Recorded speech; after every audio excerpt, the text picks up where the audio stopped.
Good morning. This is the third part of our lecture series. We will discuss the anatomy and diseases of the conjunctiva. The conjunctiva is composed of stratified columnar epithelium with goblet cells. Palpebral conjunctiva covers the lid's inner surface and attached to tarsus, and bulbar conjunctiva covers the scleral tissue and fuses with the tenon capsule of the limbus. The conjunctiva contains lymphatic vessels, plasma cells, macrophages, and mast cells. Plica semilunaris, or the semilunar conjunctival fold, is a narrow fold of the medial bulbar conjunctiva and lateral to the caruncle. It is a vestigial structure analogous to the nictitating membrane or third eyelid of dogs and other animals. It contains goblet cells. Caruncle is at the medial canthus and is located inferior-medial to the plica seminularis. It contains accessory dermal appendages and sebaceous glands. The conjunctiva of the eye consists of an epithelial layer composed of stratified squamous and stratified columnar epithelium. It is non-keratinized with interspersed goblet cells.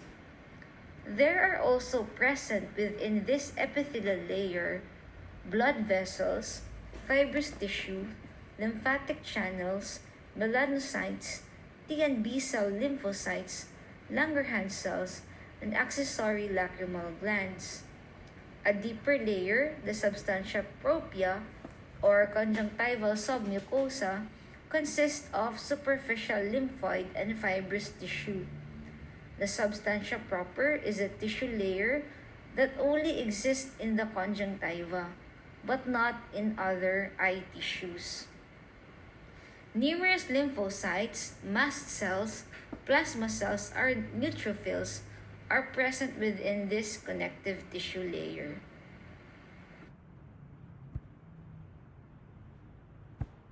The conjunctiva receives its blood supply from the marginal tarsal arcades, peripheral tarsal arcades, and the anterior ciliary arteries. It receives its sensory innervation from the first division of the trigeminal nerve, specifically from the supraorbital, supratrochlear, infratrochlear, infraorbital, and lacrimal nerves, and the long ciliary nerves of the first division of the trigeminal nerve. The surface of the eye is exposed to numerous external influences. It is susceptible to many disorders, including dryness, infections, chemical irritation, trauma, and allergic reactions. One of the most common disease of the conjunctiva is conjunctivitis, and conjunctivitis can be caused by a lot of etiology. It can be bacterial, viral, allergic, chemical, or traumatic. The conjunctiva is not a sterile site. It is populated by a diverse collection of bacterial organisms. Commensal bacteria typically include Staphylococcus epidermidis, Staphylococcus aureus, and Corynebacterium species. An intact epithelium is usually able to prevent bacterial penetration. However, when there is disruption of the epithelium, such as dry eyes or contact lens use, trauma, or immunosuppression, it can increase the risk for developing bacterial conjunctivitis. The most common subtype of bacterial conjunctivitis is the acute mucopurulent type. Clinically, the patient may present with eyelids and lashes tucking together upon waking. There could be subconjunctival hemorrhage, and papillae is visible in most of the cases when eyelid is everted. Often, one eye is infected initially, with the fellow eye becoming infected through cross-inoculation after 2 to 3 days. The condition is usually self-limiting after 7 to 10 days, although treatment with topical antibiotics may speed up resolution. The condition remains infectious for approximately 2 to 7 days.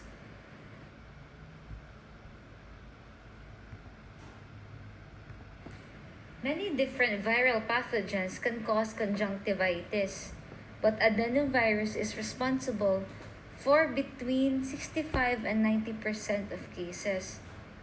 In general, viral conjunctivitis presents with bilateral conjunctival injection or redness with a watery or clear discharge.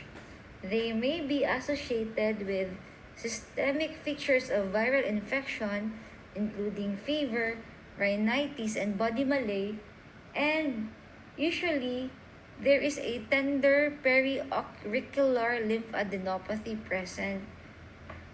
Adenovirus conjunctivitis cause up to 80% of follicular conjunctivitis.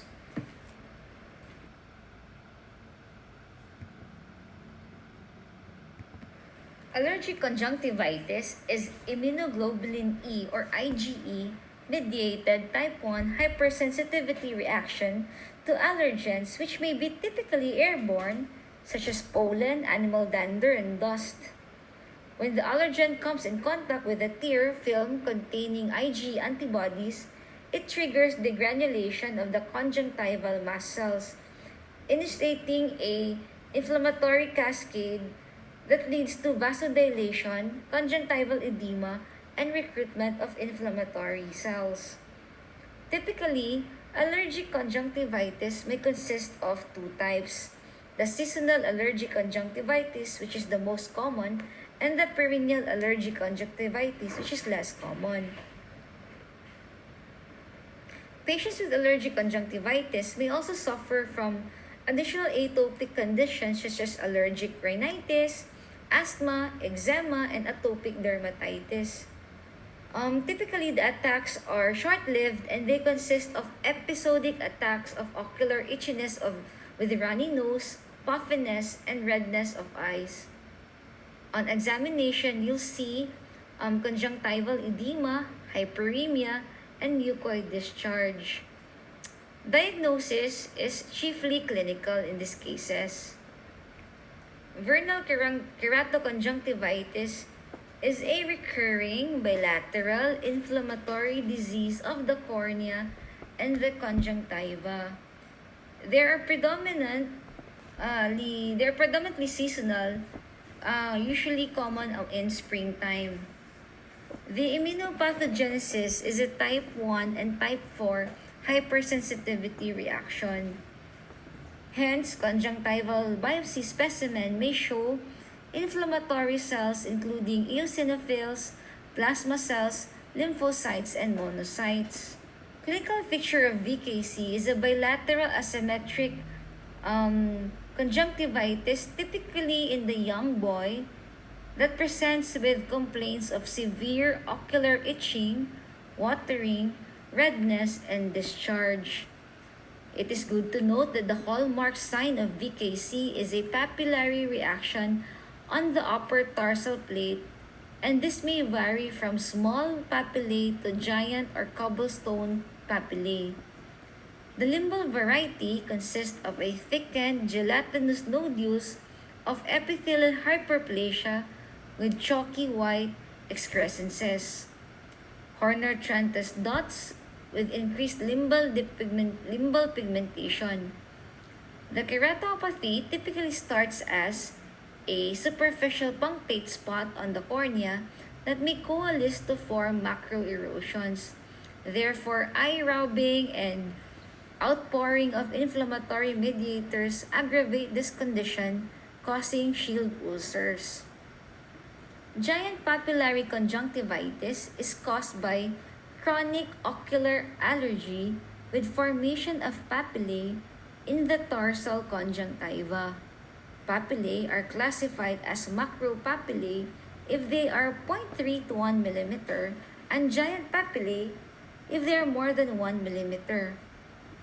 GPC typically occurs due to contact lens wear, ocular prosthesis, filtering blebs, sutures, and tissue adhesives and foreign bodies.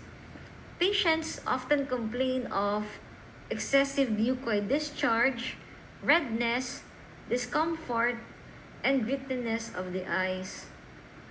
Treatment of GPC consists of eliminating the inciting agent, therefore, stopping the contact lens for 2 to 4 weeks allows for inflammatory reaction to subside.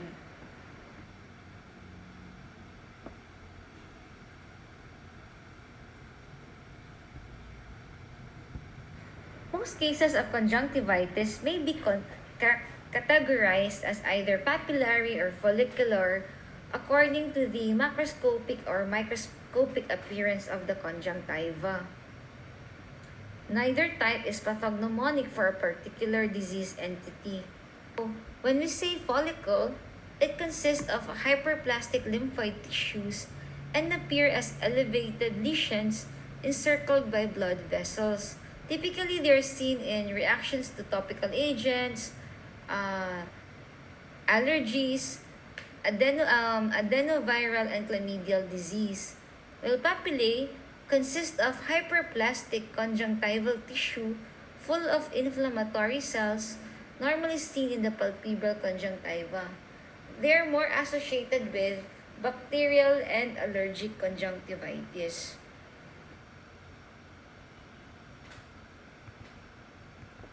Pterygium is a benign triangular fibrovascular proliferation presenting as elevated superficial wing-shaped lesion extending from the perilimbal bulbar conjunctiva onto the corneal surface.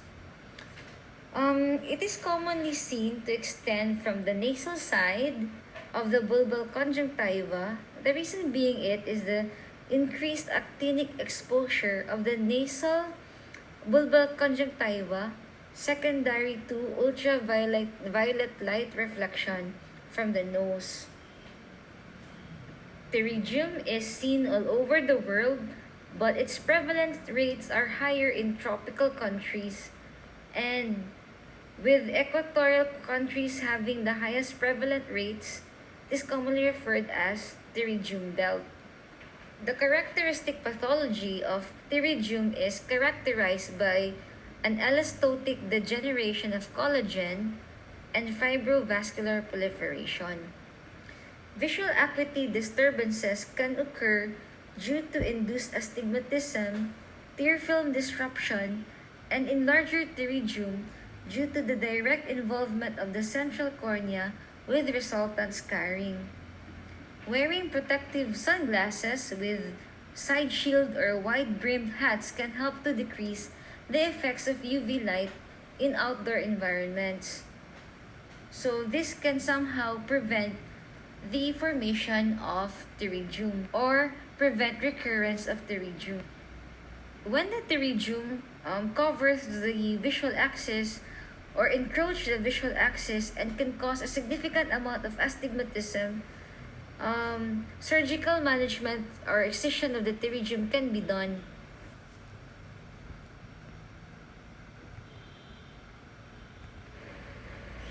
A conjunctival foreign body should be suspected if a patient presents with a sensation of something is in the eye.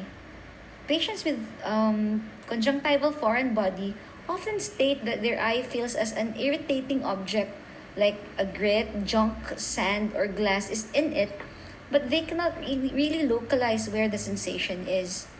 And if so, always avert the upper eyelid when you examine the eye because most of the time, occult foreign body lodges in that area.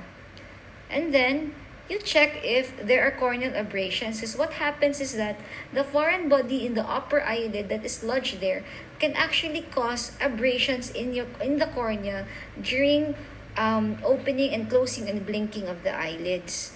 Then you watch out for signs of a corneal laceration such as a shallow chamber or a distorted pupil because if it is present, then it is warranted for you to refer the patient for corneal laceration repair. Conjunctival lymphoma is an ocular surface tumor that usually appears as a painless, salmon pink, fleshy patch. Although generally it has a smooth surface, it can also appear as a multinodular lesion or as follicular conjunctivitis. The masses of conjunctival lymphomas typically have an indolent course. An isolated involvement of the conjunctiva portends a better prognosis. However, 20% of patients with an initial localized conjunctival lymphoma will eventually develop disseminated disease.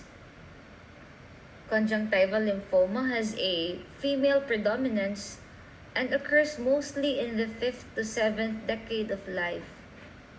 Patients often have minimal symptoms and leading to average delay of 8 months between clinical onset and diagnosis.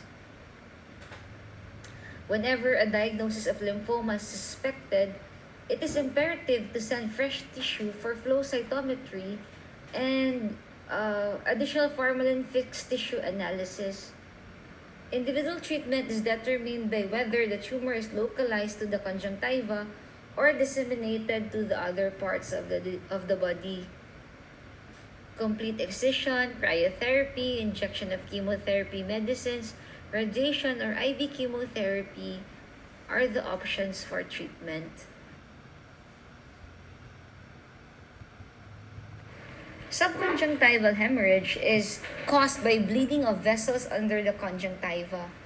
Usually, the cause is still unknown, but they are more commonly seen in patients who are excessively coughing and excessively vomiting, those who experience mild blunt trauma to the eye, or a sudden increase in the blood pressure can actually force the conjunctival vessels to rupture, hence the formation of the subconjunctival hemorrhage.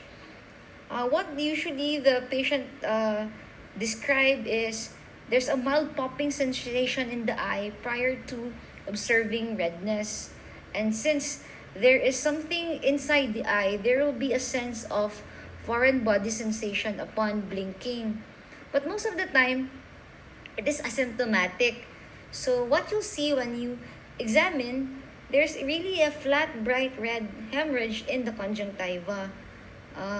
Usually, you see them first either at the superior or the lateral sides, but days later, by pull of gravity, the blood can actually go down into the inferior part of the area until it will subside.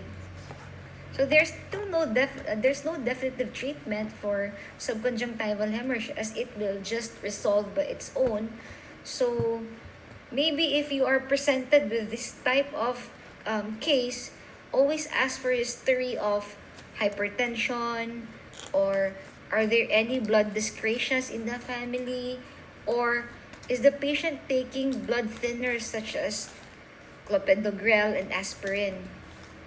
Because these patients are very prone to conjunctival bleeding.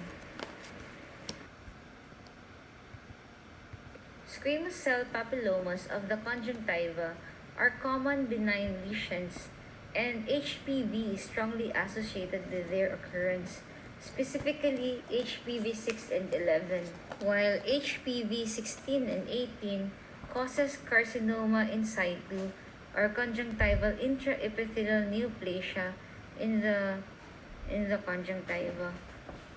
Squamous cell carcinoma of the conjunctiva is a rare tumor that has been strongly linked with UV radiation and immunosuppression, particularly in HIV. Conjunctival intraepithelial neoplasia is a precursor of squamous cell carcinoma, but the role of HPV infection in the etiology of squamous cell carcinoma in the conjunctiva remains unclear.